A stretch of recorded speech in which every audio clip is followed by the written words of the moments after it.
do not necessarily assist that process or assist in our cultural inheritance. So that's one part of it. So you'll learn about the history.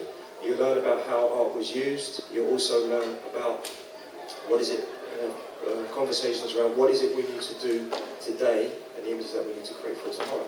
We have to have that conversation.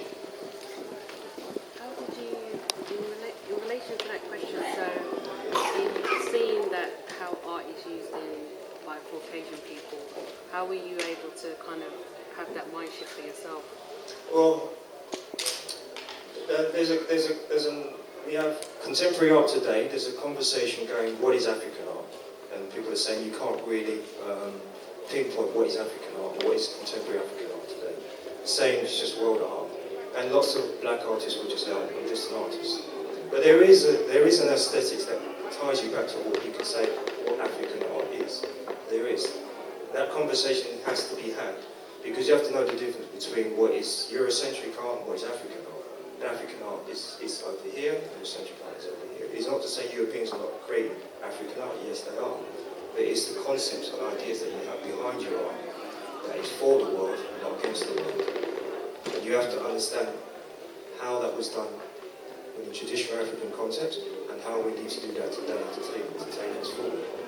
So that has to be a conversation within the program and around the work that people are creating. Because they cannot, we can't continue to put out the images. So for instance, an artist comes to me, they have been imbued with a particular cultural perspective on women, and they will present that within the work. You'll see it lots and lots.